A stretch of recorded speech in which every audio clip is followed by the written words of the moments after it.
Hello friends, कैसे आप सब। आज हम आपके लिए बहुत ही अच्छा लेक्चर लेके आए हैं। आज का जो सेशन है वो मुस्लिम राजनीति और राष्ट्रीय आंदोलन, लखनऊ समझौता और अलीगढ़ में जो सारी चीज़ें हुई, जितने आंदोलन हुए, सर सैयद अहमद खां का जो रोल रहा, वह अगर हम बात करें इसके पहले वाले लेक्चर की, तो पहले वाले लेक्चर में हमने कंप्लीट किया था भारतीय राष्ट्रीय कांग्रेस की स्थापना, उसका स्वरूप और उसका क्या उद्देश्य रहा, उसका क्या प्रोस्पेक्टिव रहा भारतीय राष्ट्रीय आंदोलन में। ये सारी चीज़ें हमने पिछले वीडियो में, अगर आप जो है हमारा ओपन करके देखेंगे हमारा चैनल, तो उसमें आपको मिल जाएगा। आज हम डिस्कस करने वाले हैं मुस्लिम राजनीति का हस्तक्षेप, राष्ट्रीय आंदोलन और जो भी सम्मेलन हुए, होम रूल आंदोलन के बारे में डिस्कस करेंगे। लखनऊ समझौता 1916 में हुआ था, इसके बारे में हम आज पूरी चर्चा करेंगे।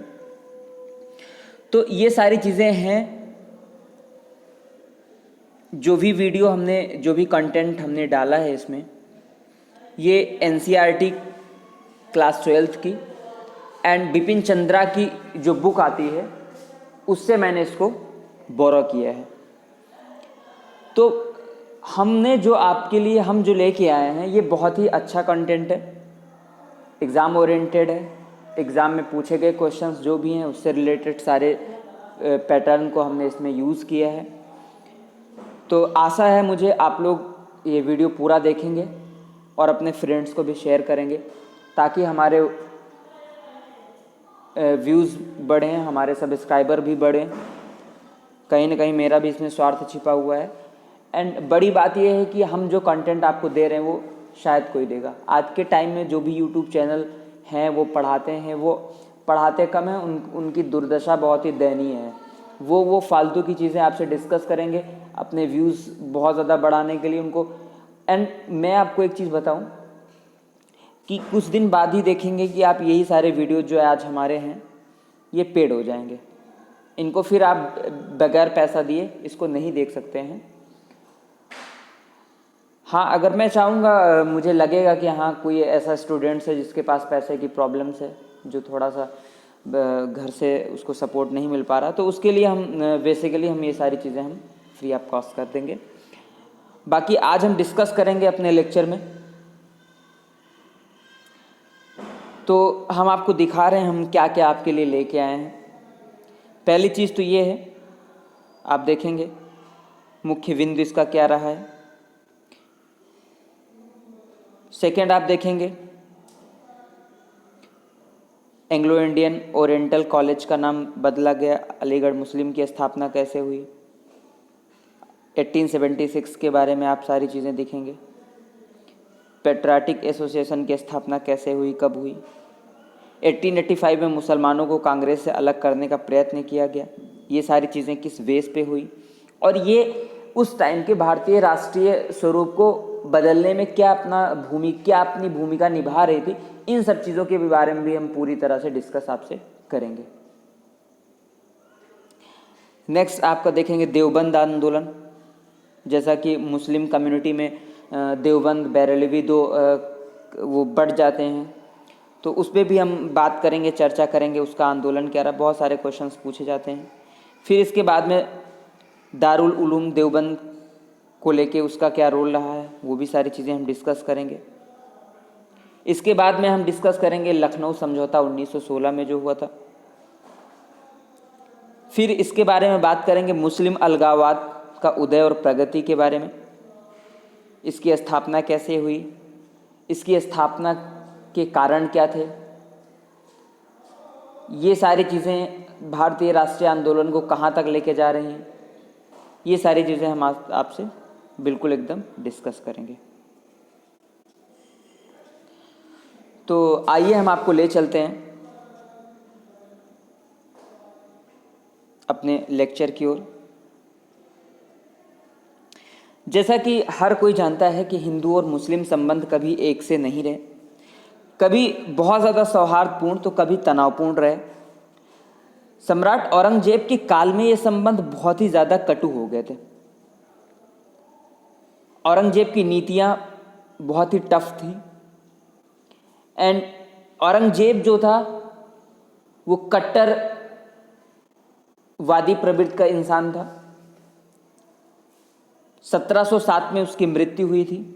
उसके पतन के बाद, औरंगजेब के मृत्यु के बाद में ही मुगल सेना, मुगल तानाशाह, मुगलियत पूरी तरह से धराशायी होती दिखी। 1857 के विद्रोह के काल में दोनों में पुनः एकता का प्रकटीकरण हमको देखने को मिलता है, जब बहादुर शाह जफर जो है अपने रणनीतिक प्रयासों को 1857 के रिवॉल्ट में आजमाते हैं।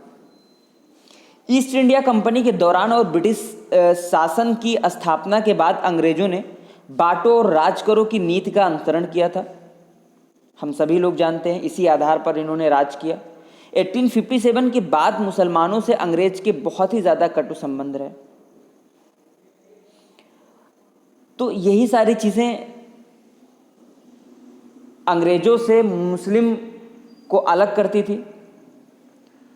तो इसके बाद में सर सैयद अहमद खां का जो अलीगढ़ आंदोलन था, इसने बहुत ही ऐतिहासिक करवट ली। तो आज उसी के बारे में हम पूरी तह तक जाएंगे, गहराई से हम जाएंगे और देखेंगे सारी चीज़ें क्या होती हैं। मुसलमानों की धार्मिक और सामाजिक सुधार आंदोलन में सर सैयद अहमद खां का बहुत ही सर्वोपरि स्थान है। अगर इनके जन्म की बात करें तो सर सैयद अहमद का जन्म जो होता है 1817 में दिल्ली में हुआ। हम सभी देख पा रहे हैं इनका जन्म 1817 यानी 1817 में दिल्ली में हुआ। इनके पिता मुगल दरबार में एक अधिकारी थे। इन्होंने उर्दू, फारसी और अरबी की शिक्षा पूरी तरह से पाई थी।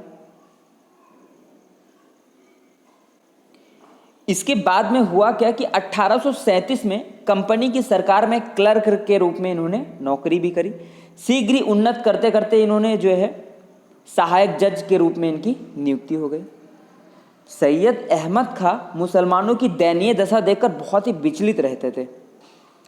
1857 की विद्रोह के बाद तो उन्होंने मुसलमानों की दशा बहुत ही ज़्यादा शोचनीय उनको दिखाई पड़ी।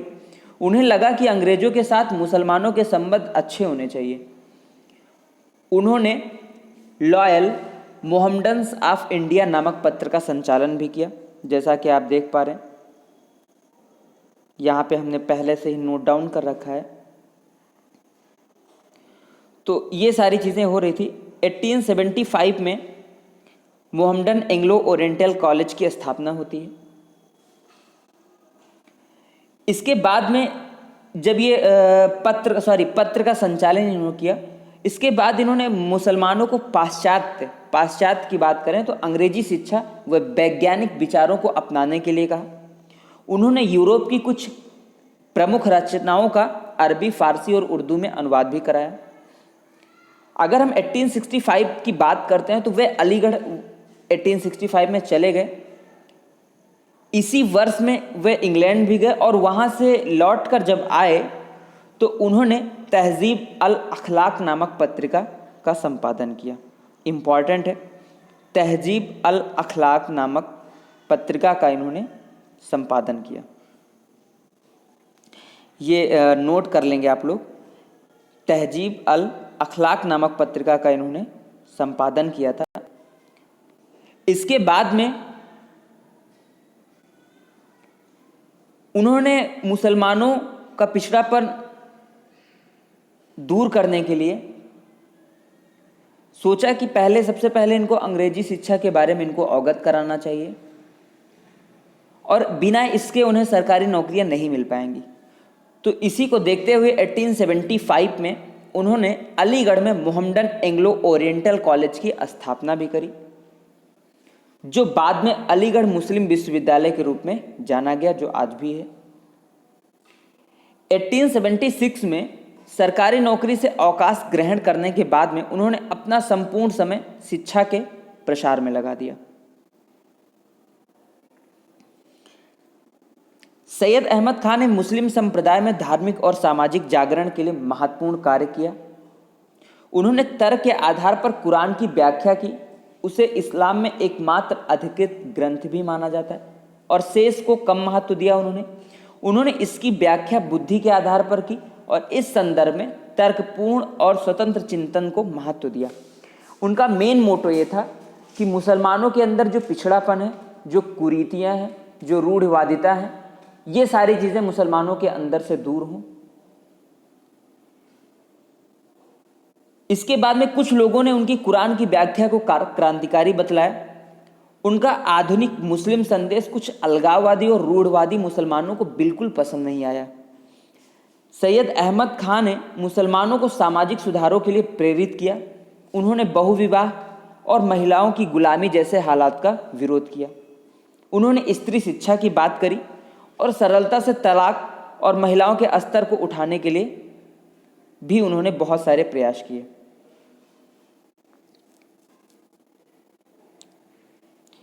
उनके इन कार्यों से रूढ़वादी मुस्लिम थे वो बहुत ज़्यादा चिढ़ गए। कई बार उन्होंने उनको मारने की भी धमकी दी।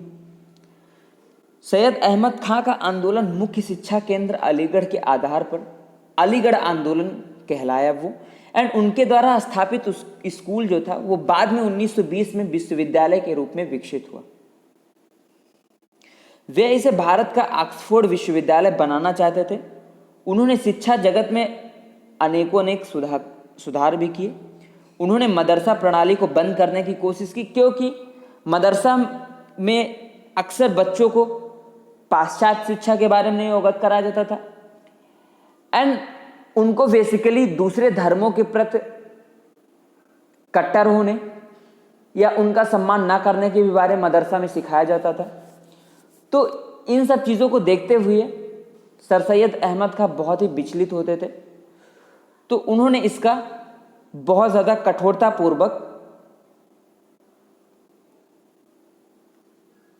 कठोरतापूर्वक इन्होंने दमन करना चाहा। उनका नाम पीढ़ी दर पीढ़ी ऐसे व्यक्ति के रूप में चलता रहेगा जो अपने धर्म वालों को शिक्षा में बाकी दुनिया की बराबरी में लाने के लिए सब कुछ करने पर तुला था। 1857 के संघर्ष की जिम्मेदारी कुछ अंग्रेज लेखकों ने मुसलमानों पर डाली, तो उन्होंने अंग्रेजों की इस धारणा को बदलने का निश्चय किया। उन्होंने बनारस के राजा शिवप्रसाद से मिलकर पैट्रियाटिक एसोसिएशन की स्थापना की। बहुत ही इंपॉर्टेंट है। 1857 की बात करें तो बनारस के राजा शिवप्रसाद से मिलकर उन्होंने पैट्रियाटिक एसोसिएशन की स्थापना करी थी। इंपॉर्टेंट बिंदु है। इसके बाद में Mohammedan Anglo oriental defence association भी उन्होंने बनाई। सैयद अहमद हिंदू मुस्लिम एकता में विश्वास रखते थे। उन्होंने हिंदुस्तान को एक सुंदर दुल्हन और हिंदू और मुसलमानों को उसकी दो चमकीली आंखें बताया है। 1885 में कांग्रेस की स्थापना के बाद से उनका रवैया थोड़ा सा बदल गया और उन्होंने इसका तीव्र विरोध किया और मुसलमानों को कांग्रेस से अलग रखने का पूरी तरह से प्रयास किया। उन्होंने कांग्रेस को हिंदुओं की संस्था कहा। अब यहाँ पे अगर बात करें तो उनके मन में हिंदुओं को लेकर बहुत ही अलग चीज़ देखने को मिलती है। वो थोड़ा सा विरोधी होते हैं हिंदुओं को लेके, और वो कहते हैं कि कांग्रेस जो थी केवल वो हिंदुओं की सभा थी। बिल्कुल ऐसा नहीं है, क्योंकि उसमें मौलाना अबुल कलाम आज़ाद जैसे व्यक्ति थे, अच्छे पद पर थे, और बहुत से सारे ऐसे मुसलमान थे जो कांग्रेस के लीडर थे। तो अगर हम बात करें 1888 में मेरठ में उन्होंने एक भाषण में कहा कि हिंदू और मुसलमान दो राष्ट्र हैं जिनमें परस्पर विरोध है। यदि अंग्रेज भारत को छोड़कर चले जाएं तो ये असंभव है कि दोनों राजनीतिक जीवन में एक दूसरे के साथ सहयोग कर पाएंगे। यही सारी चीज़ें एक नए पाकिस्तान की धारणा का संदेश देती हैं। सैयद अहमद ने धार्मिक तथा सामाजिक जागरण में अद्भुत योगदान दिया। अगर वह मुसलमानों को राष्ट्रीय आंदोलन से अलग ना करते और उनमें अंग्रेजों के प्रति राजभक्त पैदा करने का प्रयास न करते तो राष्ट्रीय आंदोलन बहुत ही शक्तिशाली दिखाई पड़ता, बट उन्होंने ऐसा नहीं किया। पाकिस्तान के प्रसिद्ध कुछ इतिहासकार देखने को मिलते हैं, उन्होंने कहा है कि अब्दुल हक और हाफिज मलिक जैसे इतिहासकार थे, उन्हें पाकिस्तान के निर्माताओं के रूप में माना जाता है। किसको माना जाता है? सर सैयद अहमद खां को। पंडित जवाहरलाल नेहरू ने कहा है कि मुस्लिम सामंती जमींदार वर्ग के हितों को रक्षक कहा है। उन्होंने मुसलमानों में अलग अस्तित्व की भावना जगाई, साथ ही उन्होंने समान विचारों की एक टोली भी खड़ी की जो अलीगढ़ आंदोलन के रूप में हमें देखने को मिलती है। इसमें दिल्ली अंग्रेज कॉलेज के मौलवी नज़ीर अहमद और मौलवी ज़काउल्लाह प्रसिद्ध हैं। इसके साथ ही चिराग अली, अल्ताफ़ हुसैन अली, मौलवी सिब्बी नौमानी, खुदा बख्श जैसे विद्वान व यूसुफ अली इकबाल जैसे शिक्षाविद भी इस श्रेणी में हमें देखने को प्राप्त होते हैं। इसके बाद में जो आंदोलन शुरू होता है वो देवबंद शाखा से शुरू होता है। आधुनिक काल में अगर हम देवबंद की शाखा की थोड़ी सी हम बात करें, देवबंद शाखा की अगर हम थोड़ी सी बात करें तो आप लोग देख पाएंगे कि आधुनिक काल में मुसलमानों में सुधारों की सामान्यतः दो धाराएं रहीं। एक वह जिसका प्रतिनिधित्व सर सैयद अहमद खां और उनकी अलीगढ़ शाखा द्वारा हो रहा था, जो सुधारों के लिए पाश्चात्य जगत और शिक्षा की ओर देखते थे, और दूसरी जो मुसलमानों को देसी अथवा पाश्चात्य प्रयासों से दूर रखने के पक्ष में थी। दूसरी धारा के लोग इस्लाम के परंपरागत रूप को शुद्ध रूप में चाहते थे और व्यवहार में परंपरा कुरान व हदीस को प्रमुख देते थे, मतलब उनको इम्पोर्टेंस देते थे। जो देवबंद शाखा के लोग थे वो नहीं चाहते थे कि जो मुस्लिम कम्युनिटी है ये अंग्रेजों की तरह व्यवहार करे या फिर पाश्चात्य शिक्षा को ग्रहण करे। देवबंद शाखा केवल ये चाहता था कि वो कुरान एवं हदीस का अनुपालन करे। उन्होंने अरबी भाषा और कुरान के अध्ययन को प्रमुखता दी। उनके प्रमुख नेता मौलाना, मौलवी, उलेमा और पीर थे। सामान्यतः भारत में इस वर्ग का वर्चस्व रहा। इस श्रेणी के लोग ने सर सैयद अहमद खां की शिक्षा के नीति की कटु आलोचना की। वैसे तो अगर देखा जाए तो सर सैयद अहमद खां अपनी नज़रों में बहुत अच्छा काम कर रहे थे। उन्होंने रूढ़वादिता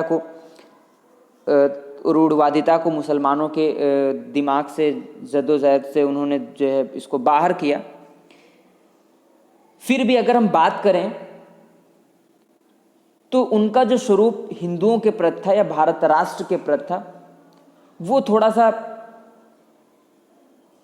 ठीक नहीं था, क्योंकि वो एक अलग राष्ट्र की मांग करना चाह रहे थे और ये उनकी नज़रिए से देखने को हमें मिलता भी है। देवबंद आंदोलन का प्रतिनिधित्व मोहम्मद कासिम नौनोतवी और रशीद अहमद गंगोही, जो 1828 से लेकर 1905 तक इन्होंने किया। 1857 की विद्रोह में उनके एक अन्य साथी हाजी इमादुल्ला थाना भवनी और उनके अनुयायियों ने भाग लिया था, परंतु विद्रोह का दमन ना कर पाने के कारण, यानी विद्रोह जब असफल होने पर स्वयं वो मक्का चले गए, यानी अरब देश चले गए, और अहमद गंगोही को उसी टाइम पे गिरफ्तार कर लिया गया था। बाद में इन्हीं विचारों से प्रेरित होकर मौलाना कासिम नौनतवी ने 30 मई 1886 को देवबंद में मदरसा दारुल उलूम की स्थापना करी। ये बहुत ही इम्पॉर्टेंट है। अगर आप देखें तो क्वेश्चन पूछा गया है, ये क्वेश्चन भैया पूछा गया है, यानी मौलाना कासिम नौनोतवी ने 30 मई 1866 को देवबंद में मदरसा दारुल उलूम की स्थापना करते हैं। पहले उसका नाम वो मदरसा इस्लामिया अरबिया रखते हैं। इसके बाद उन्होंने शीघ्र ही उसको बदल दिया और वो उसका उद्देश्य बताते हुए दारुल उलूम देवबंद की सदसाला जिंदगी के लेखक तैयब ने भी ये सारी चीज़ें लिखी हैं कि हमारी तालीम का मकसद ऐसे नौजवान तैयार करना है जो रंगो नस्ल के लिहाज से हिंदुस्तानी हो और दिलो दिमाग के लिहाज से इस्लामी हो और दीन तथा सियासत के लिहाज से उन्हें इस्लामी सऊर का मतलब गुण होता है, उनके मन में जिंदा रहे। तो ये सारी चीज़ें हमें देखने को मिलती हैं। दारुल उलूम जो था वो इस्लाम का पुनर्जागरण काल कहलाता था। वो उसको पुनर्जागरण परंपरागत ढंग से उसका करना चाहते थे। यहाँ धार्मिक शिक्षा की ही प्रमुखता रही। इनका मुख्य जो उद्देश्य था वो मुस्लिमों के धार्मिक नेताओं को प्रशिक्षित करना और इस्लाम धर्म का प्रचार प्रसार करना था। इन्होंने पाश्चात्य शिक्षा से दूर रहने के कारण किसी प्रकार की अंग्रेजी सहायता भी नहीं ली, और ये सोसाइटी जो चल रही थी, ये जो दारुल उलूम चल रहा था, ये चंदे द्वारा चलता रहा। दारुल उलूम की स्थापना के बाद में इसके प्रमुख संरक्षक मौलाना मोहम्मद कासिम नौनोतवी 1867 से लेके 1879 तक रहे। एंड उसके बाद में 1885 में जब भारतीय राष्ट्रीय कांग्रेस की स्थापना हुई तो इन्होंने भी ये चुनौती स्वीकार की। इन्होंने भारत को दारुल हरब कहा, क्योंकि यहाँ अंग्रेज भी हैं और अंग्रेजों के लिए जिहाद की भी बात इन्होंने कही, साथ ही हिंदुओं के साथ सहयोग की भी बात कही। इसके बाद में अगर हम देखें 1888 में यहाँ के उलेमाओं ने सर सैयद अहमद खां द्वारा स्थापित संयुक्त भारतीय राजभक्त सभा और मुस्लिम एंग्लो ओरिएंटल सभा के विरुद्ध जो है फतवा जारी कर दिया। पैन इस्लामाबाद ने इन्होंने बढ़ चढ़कर भाग लिया, अंग्रेजों का बहुत ही खुला विरोध किया। 1919 में जब मुफ्ती लियाकतुल्लाह ने जमीयतुल उलमा ए हिंद की नींव रखी तो देश के बड़े नेताओं के साथ मिलकर उन्होंने देश को स्वतंत्र कराने में बहुत ही बड़ा अपना योगदान दिया। खिलाफत आंदोलन में भी उनकी सक्रिय भूमिका रही।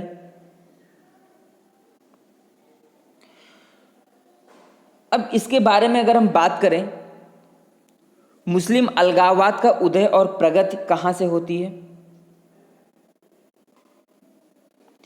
तो थोड़ा सा हम देखेंगे कि राष्ट्रीय विचारधारा की गति के विकास के साथ में भारत के मुसलमानों में भी विशेषकर उच्च प्रभावी वर्ग में एक राजनीतिक संस्था के उद्भव का विचार उत्पन्न हुआ। मुस्लिम उच्च वर्ग ये कभी नहीं भूला कि वह भारत में कई शताब्दियों से शासक रहे थे। उनके मन में था कि भाई साहब अभी तक तो मुगलों ने शासक किया, फिर उसके बाद में टर्किश राज्य था, तो उन्होंने कहा कि उनको शोभा नहीं दे रहा था कि कोई हिंदू जो है राजा भारत देश पर राज करे।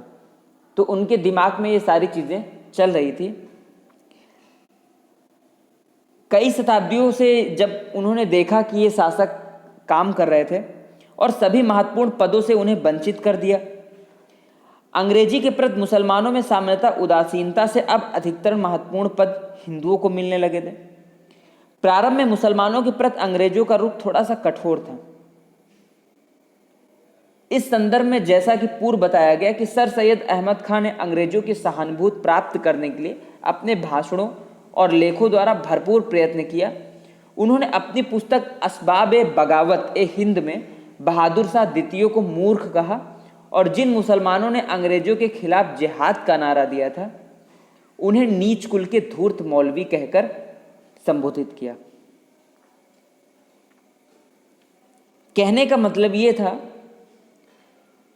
कि बहादुर शाह द्वितीय को उन्होंने इसलिए मूर्ख कहा क्योंकि वो कहीं ना कहीं हिंदुओं का साथ दे रहे थे और 1857 के रिवॉल्ट में उनका बहुत बड़ा योगदान रहा।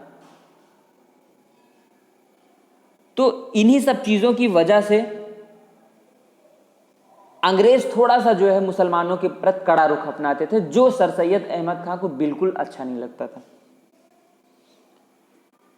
और वो चाहते थे, सर सैयद अहमद खां यही चाहते थे कि जो मुस्लिम हो वो थोड़ा सा पाश्चात्य शिक्षा को ग्रहण करें,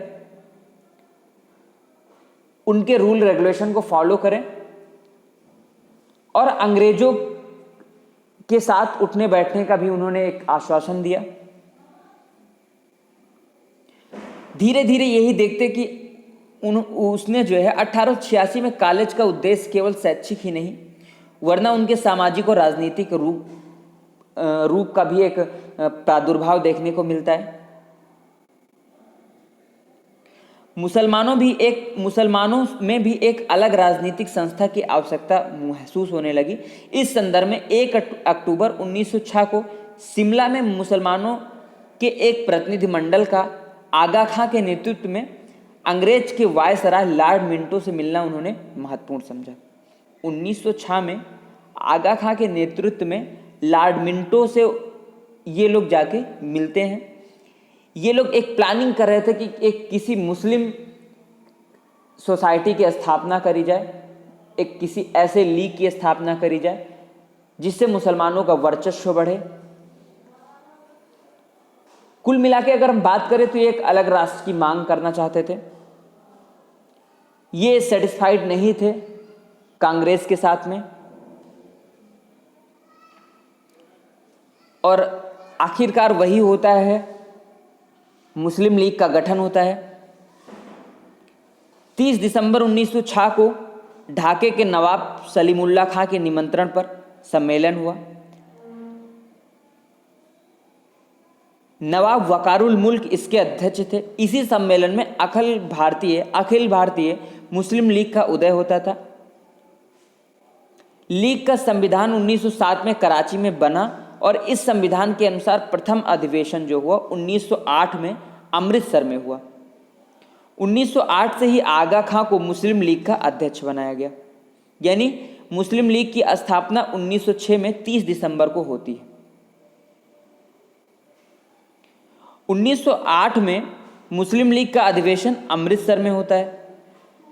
मुस्लिम लीग की स्थापना का उद्देश्य जो था वो भारतीय मुसलमानों में ब्रिटिश शासन के प्रति निष्ठा का भाव पैदा करना, भारतीय मुसलमानों के राजनीतिक एवं अन्य अधिकारों की रक्षा करना, उनकी आवश्यकताओं और भावनाओं को सम्राट के सम्मुख प्रस्तुत करना और मुस्लिम हितों की रक्षा करते हुए दूसरी जातियों से मित्रता स्थापित करना, और सर आगा खां को लीग का अस्थायी अध्यक्ष जो है नियुक्त करना इनका प्रमुख उद्देश्य था।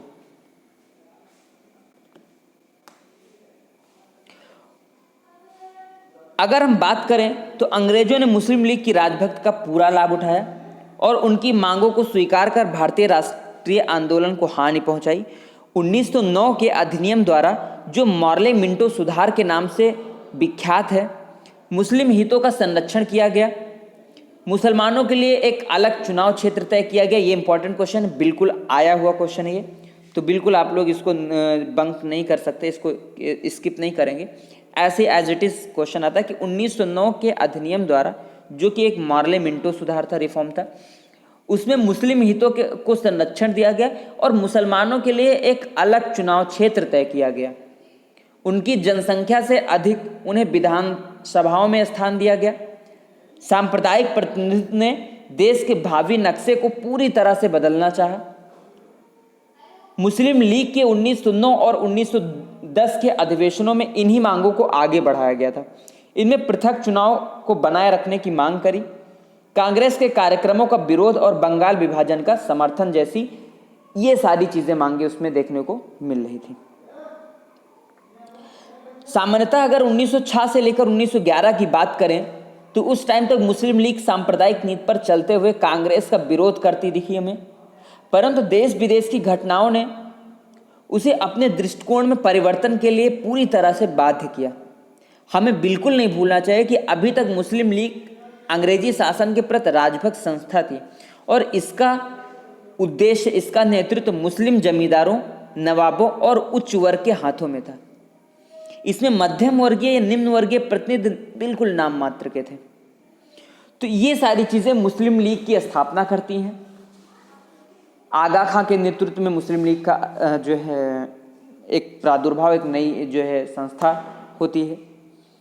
इसी के बाद से हम देखने को हमें मिलता है कि एक पाकिस्तान राष्ट्र की मांग होती है। तो ये लेक्चर कंटिन्यू ऐसे ही चलता रहेगा। एंड आपको हम बताना चाहेंगे कि हमारे टेलीग्राम ग्रुप से भी जुड़ने के लिए, जो कि हम डिस्क्रिप्शन बॉक्स में अपना लिंक हम फॉरवर्ड कर देंगे, बहुत सारी चीज़ें जो यहाँ पे नहीं मिलती हैं आपको वहाँ से PDF, अच्छे क्वेश्चन एंड डेली क्विज और करंट अफेयर्स आपको हमारे टेलीग्राम चैनल पर मौजूद मिलेगा। तो आप लोग हमारे चैनल को बिल्कुल सब्सक्राइब करिए, शेयर करिए। और हम आपको एक चीज़ बताना चाहेंगे कि जो ये राष्ट्रीय आंदोलन हो रहे थे, बेसिकली इनका एक अस्तित्व जो हमें देखने को मिलता है ये एक नए राष्ट्र की मांग को प्रदर्शित करता है। ये सारी चीज़ें 1916 में लखनऊ में समझौता होता है। ये सारी चीज़ें हम नेक्स्ट वीडियो में अपने डिस्कस करेंगे। होम रूल आंदोलन के बारे में हम चर्चा करेंगे। गांधी जी के जितने भी सत्याग्रह हैं, जितने भी आंदोलन हैं, इन सारी चीज़ों को हम डिस्कस करेंगे। तो हमारे नेक्स्ट वीडियो को भी आप लोग देखेंगे और उसको ज़्यादा से ज़्यादा अपने फ्रेंड्स तक पहुंचाएंगे, शेयर करेंगे। तो आज के लिए बस हम इतना ही रखते हैं। ये इम्पॉर्टेंट है, यहाँ से आपको एक थोड़ा सा आपको पता चलेगा।